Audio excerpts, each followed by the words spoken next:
Good morning, good afternoon, good evening. Welcome to B.E.C.E 2020 Mathematics. If you are accessing this video on YouTube, this is a series of past questions that we solve on the CoolChat website, and the short answers are on the site, so you can visit the website so that you can have access to the solutions as well. So if you are on coolcharts.com, you can see the past questions under JHS, then JHS, then B.E.C.E past questions. And the B.E.C.E past questions, there are a list of past questions there. As time goes on, we keep on adding more. But for now, today, or this course, or this video is about mathematics for 2020. So we are going to divide the explanation into 4 parts. So we are going to have 4 videos on the 2020 B.E.C.E mathematics past questions. So the first video will be from question 1 to 21. Then the second video will be from 22 to 40. Then the third video is going to be from section B, question 1 to 3. Then the fourth video is going to be section B from 4 to 6. Okay, so remember, after watching this first video, if the subsequent videos are not ready, please remember to subscribe to the YouTube, and we are posting other tutorial videos too. So subscribe to the YouTube channel so that anytime we upload a video, you'll be able to get a notification that you can also watch it and fully prepare for your examination. If you are able to follow our tutorials, you'll be fully prepared to do well, come out with flying colors in your B.E.C.E examination. Like you can see, it's not, and you can't find it anywhere. The section A objective, it has been solved so that it's not only the answers, you can see why the answer is so, with detailed explanation and notes. So this is the right place to be if you really want to come out with flying colors. My name is Gordon Ashon, and I teach maths, science, and some of the programming courses on coolchat.com. Okay, so let's get started. So I'm going to zoom the questions or this writing so that you can see it a little bit clearer. Okay.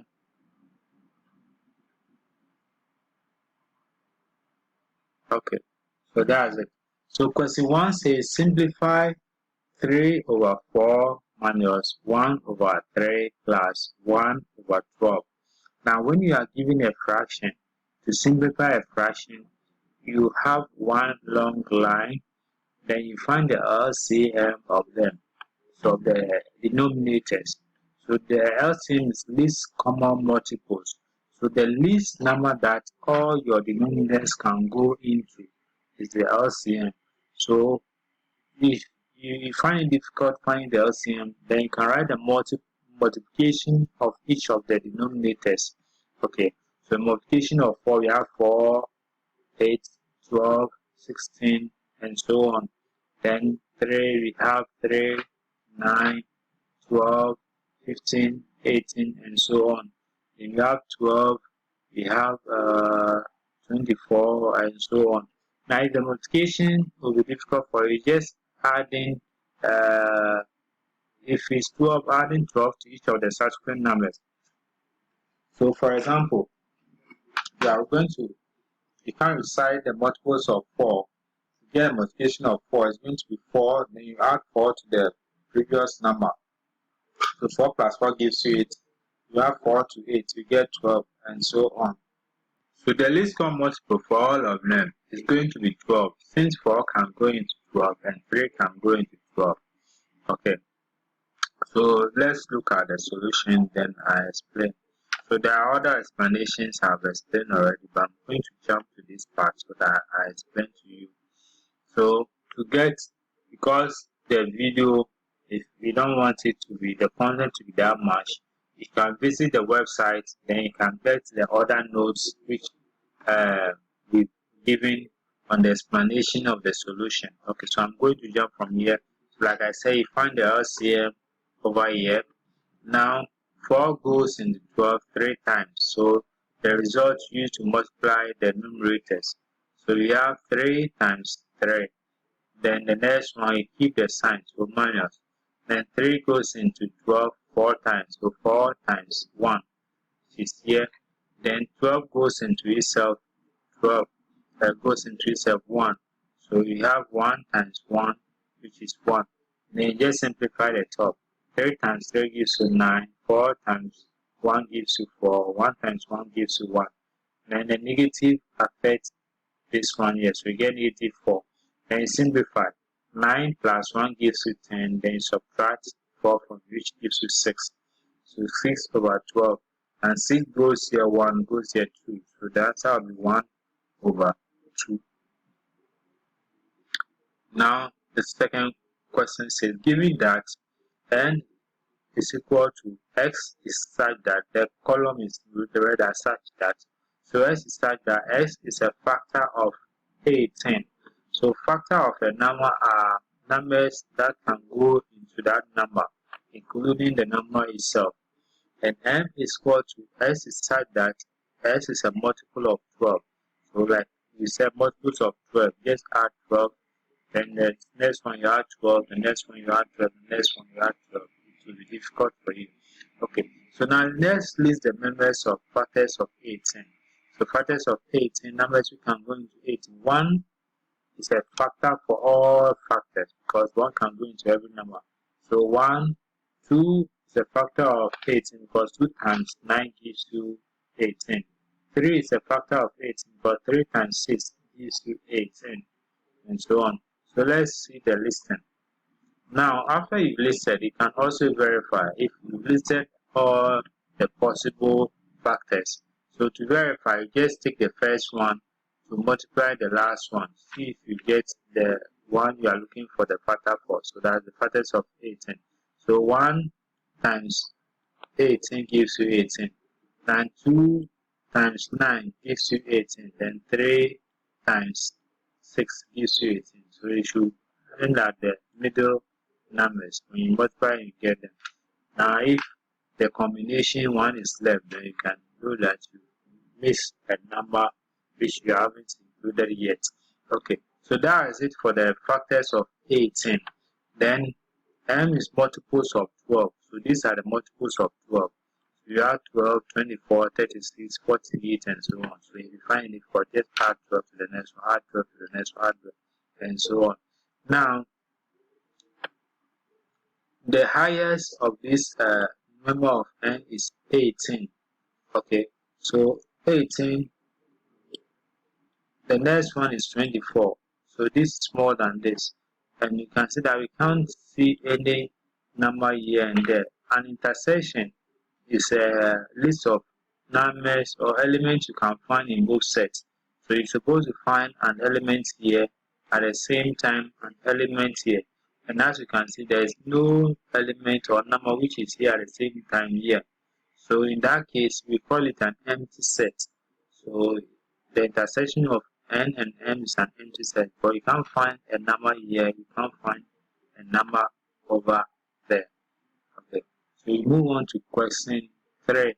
So the answer is empty set. So empty set. Okay, so that will be D. Then question 3. It says express 4382.93 in standard form. So the principle of standard form says that your decimal should be right after the first non-digit number at your left. So from your left, your first non-digit number, which means that we need to bring our decimal to after 4, which is the first non-digit number. Now, when you are moving, if you are moving to the left, it is going to be positive. If you are moving to the right, it's going to be negative. Okay, now we want the negative to be here. So all we need to do is what? To move it. So we move it 1, 2, and 3. Okay, so move with 3. So the standard form is going to be 4.38293 times 10 exponent 3. Remember, we are moving to the left. So when it's moving to the left, it is 40. When it's moving to the right, it's when it's negative. So the answer is B. Okay, so the explanation, it explains the standard form and gives additional data. So as you can see, we move it 1, 2, 3. Put it over here. So we got to be this. Okay. So the fourth question says, which property of arithmetic is used in this? Okay. So here it says that you multiply the one outside to all the elements inside. Okay. So this property is called distributive. You distribute it over all your elements you have in the bracket. So A will multiply X, then you bring a sign, then A will multiply Y. Okay, so the answer is distributive. Then you have associative, commutative, all the explanations are in the descent. Okay, so you have the associative property. That associative property says that when you group them, the order of grouping shouldn't affect your answer. Okay, so this is associative. So here we have 4 plus 5 plus 3. You can group it in this order and solve it before you solve this one. If the answers are the same, then it's associative. Okay, so multiplication and addition are associative. Okay, then subtraction are not associative, because if you change the order, you will not get the same. So is division. When you say change the order, you don't get the same thing. Okay, then commutative change also says that one we don't group, but we change the order of the numbers. So for example, if you have 4 plus 3, if you change it to 3 plus 4 and you get the same answer, then it is commutative. So addition is commutative, subtraction is not, multiplication is commutative. So the order you write, it doesn't matter. But division is also not commutative. Okay, so distributive I have already explained. So you distribute what is outside the bracket to each of the numbers in the lesson, and the result is going to be the same as simplify what is in the bracket and later multiplying what is outside the bracket. For example, 3 times 2 plus 3, you can simplify this one, you get 5 times, then you multiply the outside, which is 3 times 5, which is 15. You can as well distribute them, so you get 3 times 2, which is 6, plus 3 times 3 is 9. So we get 6 plus 9, which is 15. So that's what the distributive property says. Okay, so that's question number 4. The answer is distributive. I'll move on to question number 5. So question number 5 says we should subtract this from this. So from this means that this will be subtracted from this. Okay, so we have 5 minus 3x minus into bracket 7x minus 3. Okay, so let's see the solution. So subtract this from this implies that we have the whole of this and we are subtracting this from it. Okay, now there is -1 here, but it's not written, and using the distributive property, you multiply what you have over here with each of the numbers you have inside, keeping the signs whether positive or negative as well. Okay, so this, we have this, we expand here, we don't write it, now we can simplify this. Okay, so you have -1 times 7x, which gives you -7x. Now you have -1 times -3. Remember, negative times negative gives you positive. So -1 times -3 should give you +3. Okay, so now you can write them over here. Now you can simplify. The whole of this gives us this. Okay, so now you can simplify. You have 8 and 3. You can add them together, you get 8. And you have -3x minus 3x. Since they have the same sign, you get 3, -3 minus 7, which is -10.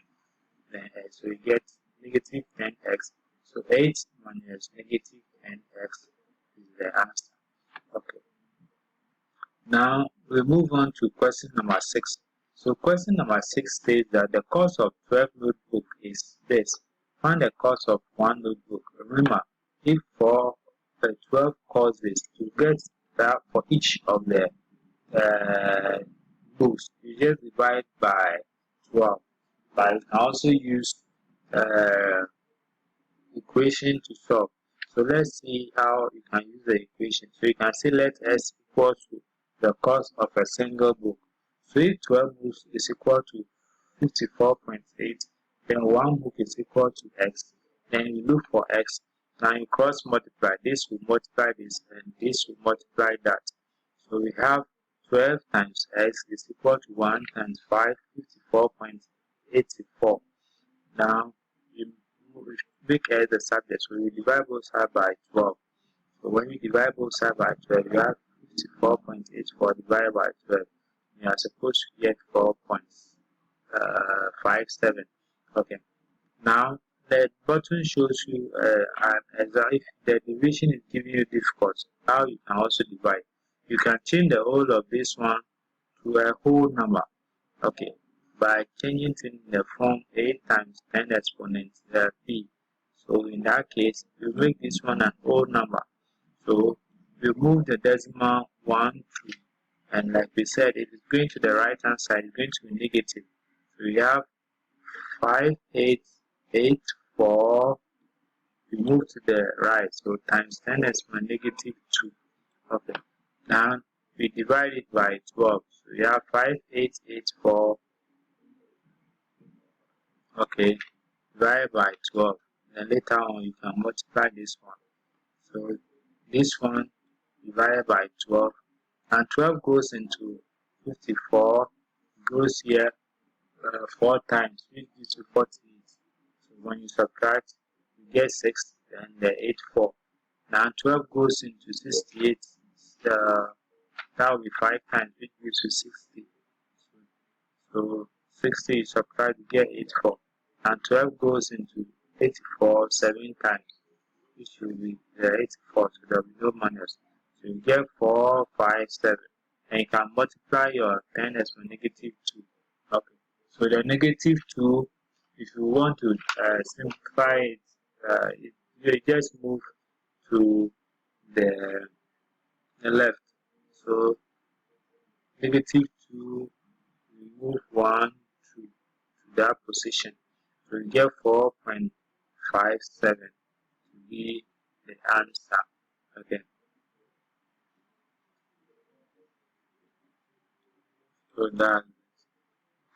So alternative, since it's multiple choice, you can multiply each of the given answers by 12 and see which of them you got the same answers, 54.84. So anyhow you want to, whatever approach you want to use. Okay, so let's move to question number 7, which is more about inequalities. So for inequalities, what you should know is that if it has not been shaded, it means it's either greater than or equal to, either greater than or less than. If it has not been shaded, okay. By the shaded one, then that one we add equal to it. So either less than or equal to, or greater than or equal to. Okay. Now the place where the line is your, whether your y is in relation to y, whether your y or x. Okay. So here let's check. It started from here. So negative 2. So the whole of this place is y. So you check negative 2 is less than y, because negative 2 is less than negative 1, negative 2 is less than 0, negative 2 is less than 1, negative 2 is less than 2. So negative 2 is less than our y. Okay. And our y is also, because of this one, our y is also less than or equal to 2. Okay. Because if your y is here, 1 is less than 2.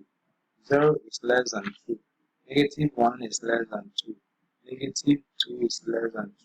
Okay, so because it's shaded, it's solid, then it's going to be less than or equal to, so our answer is supposed to be D. So negative 2 is less than y, and y is also less than or equal to 2. Okay, so now we are simplify 2a b square all into bracket 2 exponent 2 times 3a exponent cube b. Okay, so now the rule says that you should remember every number is raised to the power 1, but we don't write it. And if you are using the rule of indices, it says that the power outside the bracket multiplies each of the powers inside. Okay, then 2 is the same as 2 to the power 1, but we don't write it. So if you multiply the power 1 by 2, you are going to get 2. So you get 2 exponent 2, which gives you 4. Then there is a exponent 1, but we don't write it. So 1 times 2, you get a exponent 2. Then b is already exponent 2. So the exponent 2 multiply exponent, you multiply the 2, so you get 4. So b gives you 4a squared b 4. Okay, then you use it to multiply. The same law of indices says that if the bases are the same in the multiply, just add their powers. Okay, so here we got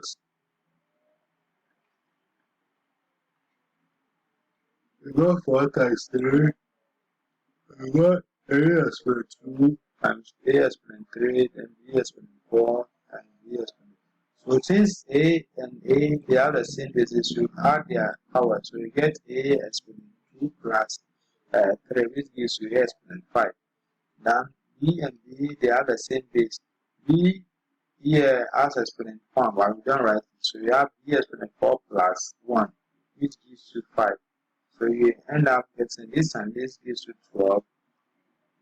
A exponent 2 plus 3 gives you exponent 5. And this also gives you exponent 5. So you get 12a exponent 5 and b exponent 5. So that's question number 8. So we move on to question number 9. It says, which of the following polygons does not have a line of symmetry?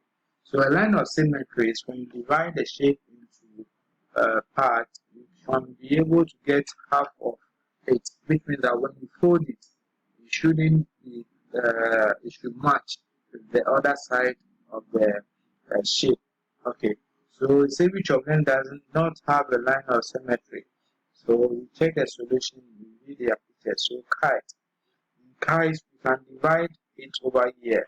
Then you can have one here. If you fold it, this can join over here. So the kite has a symmetry. Isosceles triangle also has a symmetry because when you divide it into two, you can fold this one over here. So you have two parts. Now, the question didn't say isosceles trapezium. Isosceles trapezium have symmetry because here this side is the same as this side. So if you find the middle and you fold it, it will match. But an irregular, a normal trapezium, isosceles trapezium, the normal trapezium is this. And you can see that if you cut here, this and this place make the same. If you cut here, this and this, so a normal trapezium doesn't have a line of symmetry. So since the question didn't say isosceles trapezium, then it's trapezium, which is the answer. Now rhombus, you can see that rhombus has a line of symmetry. When you cut it over here, you can join here and here. And when you divide it over here, you can join here and there.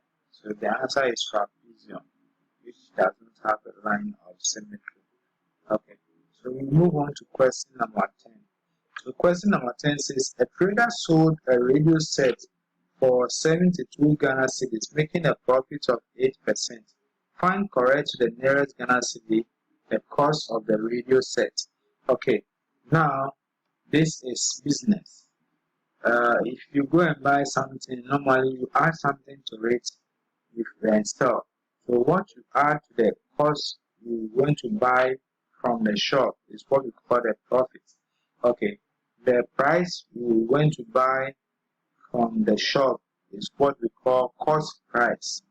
Price from the shop, the cost price.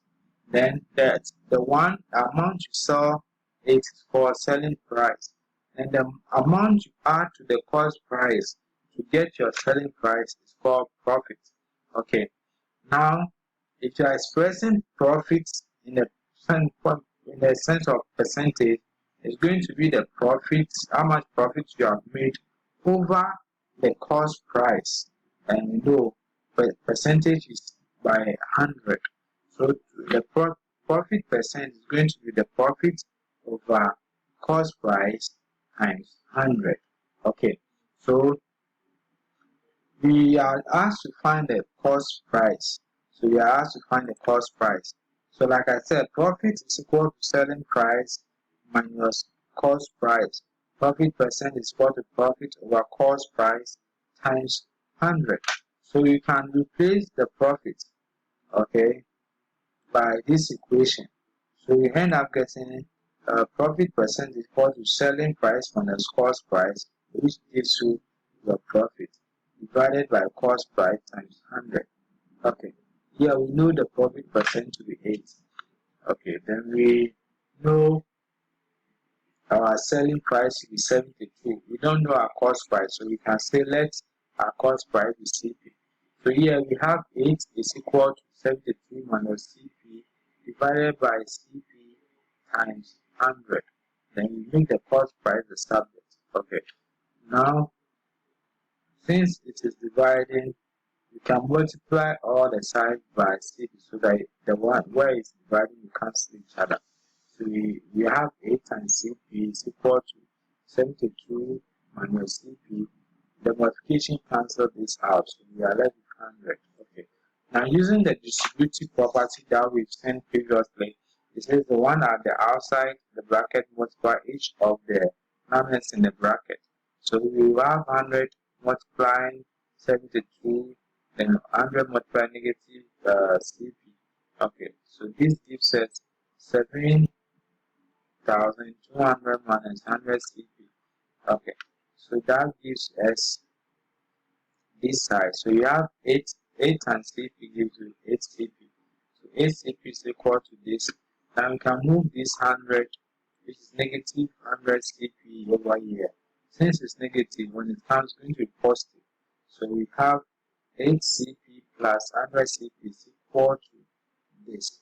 So when we add, we get 108 cost price equal to this. Then we need to divide both sides by 108 so that the CP will be left alone. So when we divide this by 108, we get 66.666 recurring. Okay, so we said the nearest whole number, so approximately add 1 since after the decimal we have more than 5, 6 point something more than 5, so we just add 1 to this one, so you get 67. Okay, so we move on to question 11. It says Vera is 11 years old and her brother is 9 years old. They shared 60 oranges in the ratio of the ages. How many more oranges does Vera get? So it means that you need to calculate how much more Vera got. So to do that, you need to know how many oranges Vera took, and how many oranges the brother took. So you need to calculate them. Now to calculate a number from a ratio, he said they shared it in the ratio of their ages. So look at the lesson. Each person's share from the ratio is calculated the ratio of the person by the sum of the ratios and the total being shared. Okay, so Vera is to brother is equal to 9 is to 9. 11 is to 9. Okay, so the sum of the ratio will be 11 plus 9, which gives you 20. So to get that of Vera's share is going to be 11 over 20 times 60. Now 20 goes into 63 times, you get 3 times 11, which gives you 33. Then to get that of the brother share is going to be the ratio of the brother over the sum of the ratio times the total share. This will give you 9 divided by 20 times 60. Now 20 goes into 63 times, so you get 9 times 3, which gives you 27. Now, where I've got 33 oranges, the brother got 27 oranges. So you need to subtract this from so that I can know how much more Vera got. So you have 33 minus 27, which gives you 6. So Vera got 6 more than the brother. Okay. So question number 12. It says if bracket x minus 3 exponent 2 is equal to 16, find the positive value of x. Okay. So now square is a number multiplied by itself twice. So 16, since 16 is here, it means you need a number that when you multiply by itself, you get 16, and you know that it is 4. Okay. So if you know your multiplication table, you know that 4 times 4 is 16, then you should know that this place is supposed to be 4. So you can have x minus 3 is equal to 4. And this is negative, so when it goes, it's going to be positive. So you have x is equal to 4 plus 3. But you can as well simplify it using the taking square root of both sides. Now, when you have the square of something, you take the square root cancels the square. So if you take square root of both sides, you have square root over here, you have square root over here. The square root will cancel the square. So you get 3 minus x, and square root of 16 is 4.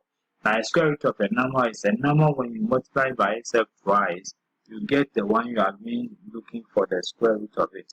So square root of 16 is 4, because 4 times 4 gives us 16. Square root of 9 is 3, because 3 times 3 gives us what? 9. Okay.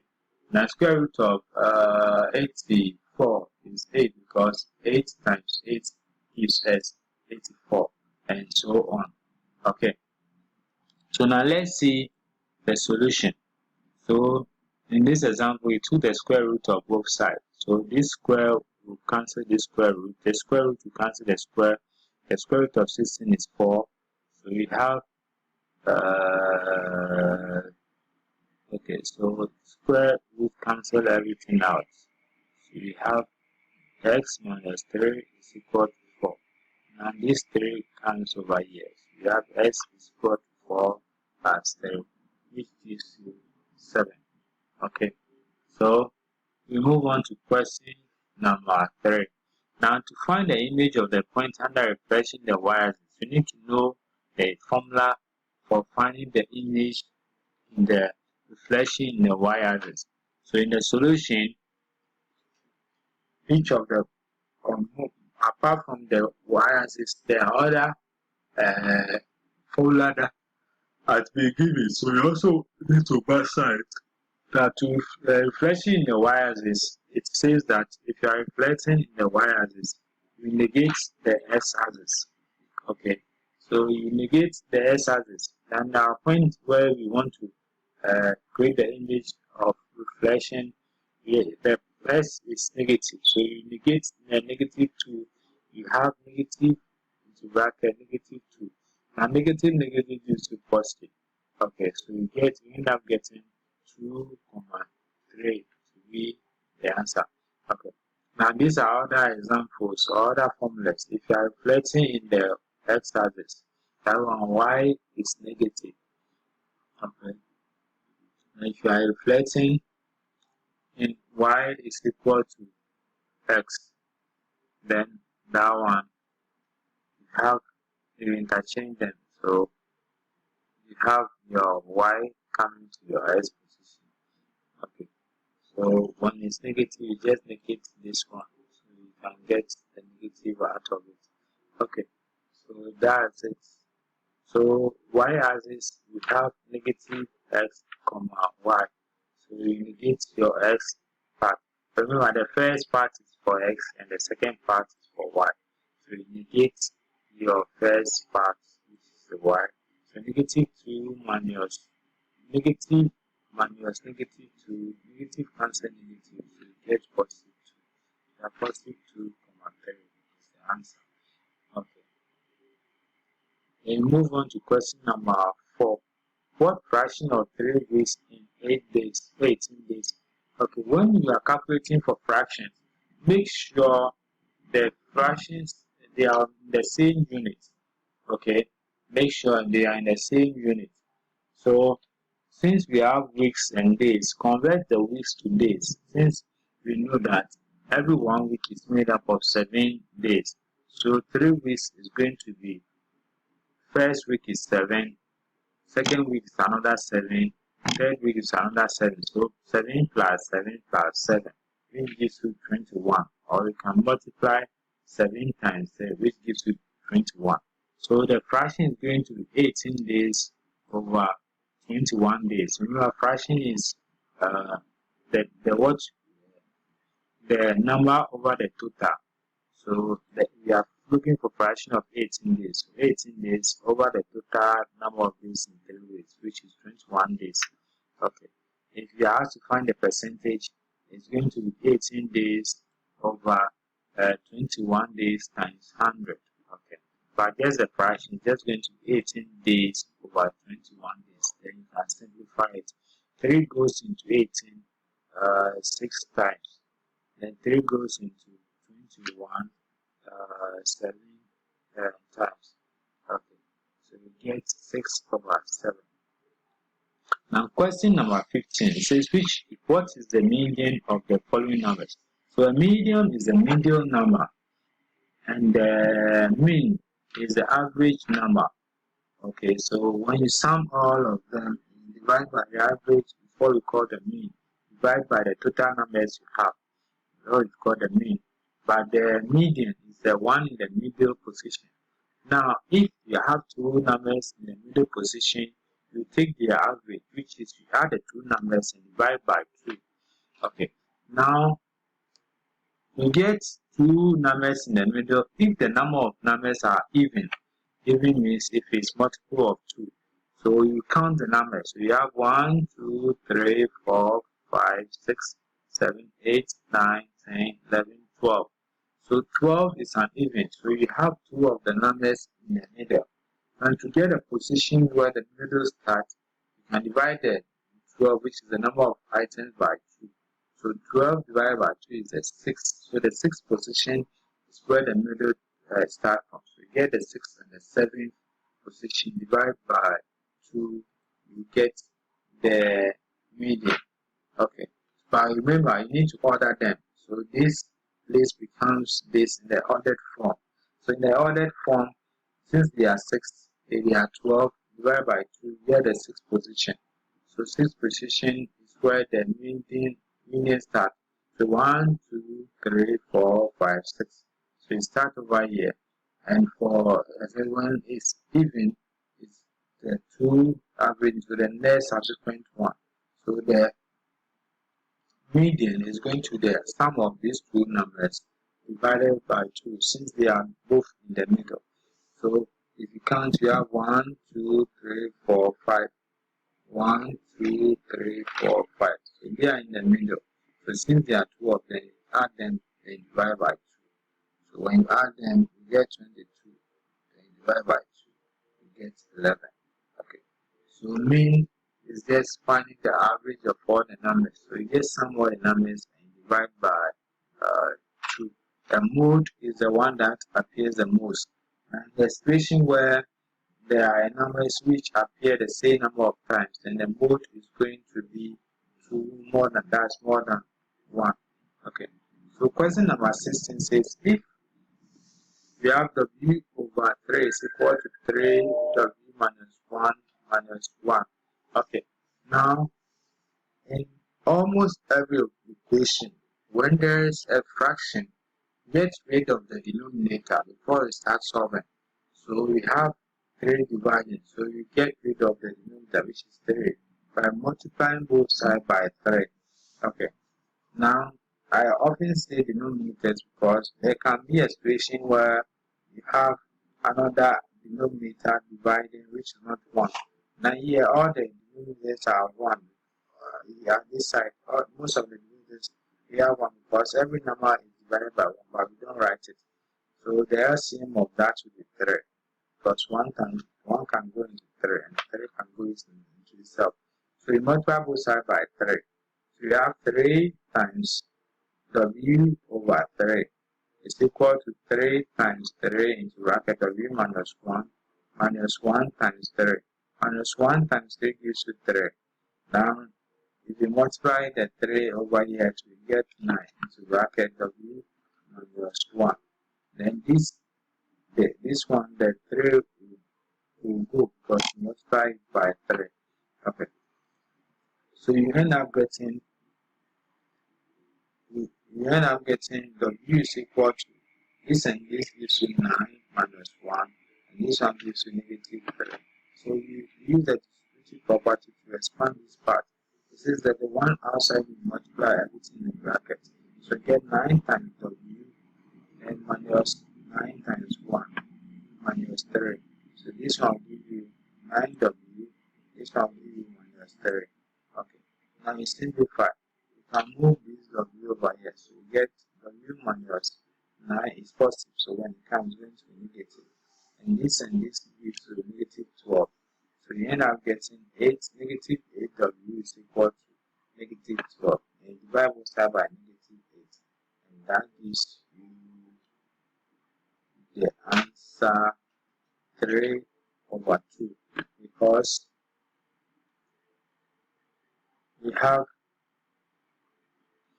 3 will go 4 will go into 12 3 times and go into 8 2 times. So you get 3 over 2 to be the answer.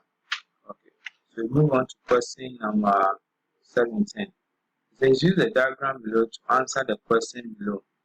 So this is not drawn to scale, so you can't use a measurement to find the angle. No, but it says that this side and this side are the same. Then the rule of an isosceles triangle is that if they are the same, the angle on the line at this side should be the same. So here we have 58, here we must have 58. Now another rule says that all angles, when you add them on a straight line, they are supposed to give you 180. So if 56 is here, then 56 plus x should give us 180. Then we can solve for the value of our x. So we have 58 plus our x should give us 180. So we make x the subject. So we get x is equal to 180 minus 56. 52, 124. So question number 18 also says use a diagram below to answer the question below. So we are here this time we are looking for y. Okay. So to solve for y, we use the same concept. The sum of angles in a triangle gives us 180. Since we know this base to be 56 because they are the same, so 56 plus y should give us 180. Then we solve for the value of y. Okay, so we have 56 plus y plus 56 is equal to this. Now 56 plus 56 gives us 112. So we move this 112 over here. Since it's positive, it's going to be negative. So we have y is equal to 180 minus 112, which is 68 degrees. Okay, so that is for question number 18. So we move on to question number 19. It says a car used 8 hours to travel from town A to town B at a speed of 18 kilometers per hour. Find the distance traveled. Okay, so the formula for a speed is distance over time. So speed is equal to distance over time. This time we want the distance, so we make distance the subject. Okay, so speed is equal to distance over time. Time is dividing, so we can multiply both sides by time, so that what we have here will cancel. So we have distance is equal to speed times time. So we are given this speed and we are given this time. So to get a distance, we just multiply the speed by the time. So we get 8 times 8 kilometers, which gives us our distance. And this one gives you, when you multiply it by 18, you get this value. So always remember, speed is equal to distance over time. Sometimes you may be given a different question to solve for a different time. For example, you can be given the speed and the distance, then you have to calculate the time. So in this case, we make time the subject. So if you multiply both sides by time, you get time times speed is equal to distance. So to calculate the time, it's going to be the distance over the speed. Okay, so based on how the question, you should remember this one and make that one the subject of the equation. Okay, so we move on to question number 20 and 21. So 20 and 21, we are using this pie chart. So the pie chart shows the household budget of a family. Remember, this pie chart is in percentages, so don't get confused and be summing them and equate them to 360. No, it's in percentage. So the sum of all the percentages should give you 100. If you sum everything, it's supposed to give you 100. So it says find the angle for insurance and taxes. So to find the angle, it's going to be the percentage of that insurance times 360. So we look for the percentage. So it's going to be what percentage you get over 100 times 360 will give you the angle. Okay. So now to get the percentage, you sum everything, then you divide by 8, then you subtract it from 100. Okay. So when you sum everything, you get 85, and when you subtract it from 100, you get 15. Okay, so to get the angle, it's going to be 15 over 100 times the total. Here, the total is angle, so 360. So we have 15 over 100 times 360. And you can simplify that. Okay, so when you simplify, you get 54 degrees. You get 54 degrees. Okay. Basically, that is it. Now, question 21 says the pie chart shows the household budget of a family. Use the diagram to answer the question below. If the family's income was 40,000, how much was spent on clothing? Okay. Now here we know the total amount. So to get the amount spent on clothing, is just going to be the percentage of the spent on clothing times the total amount. The percentage is going to be 11 over 100 times our total amount, which is 40,000. Okay, so when you do that, you have 11 over 100 times 40,000. Okay, so you can then simplify that. So if you simplify, you're supposed to get 4400. Okay. Okay. So that's it. So remember, always remember, percentage is over 100. So 11% is going to be 11 over 100. Then times whatever you want to express it. If you know the total amount times the total amount to give you the amount for that particular fraction or percentage.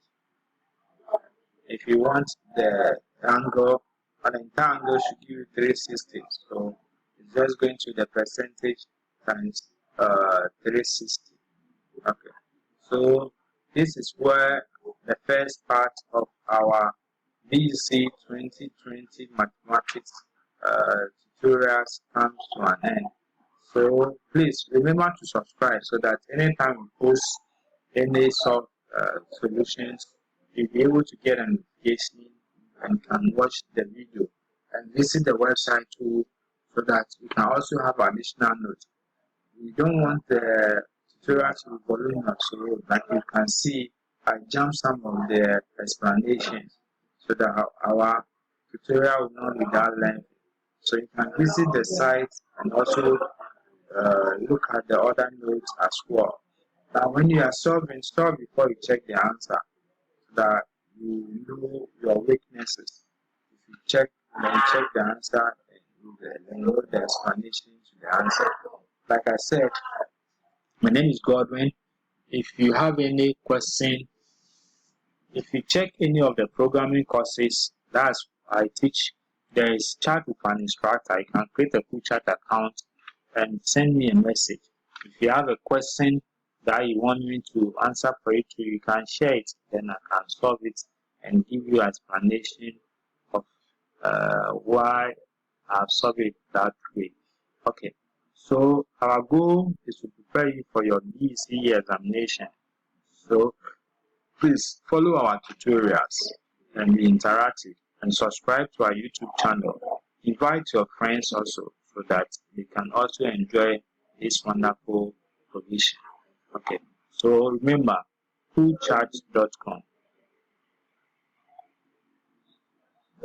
We have all the materials there, the past questions. Every now and then we post new ones. We can be visiting the site to also check. Okay, but until then, have a lovely day. Bye.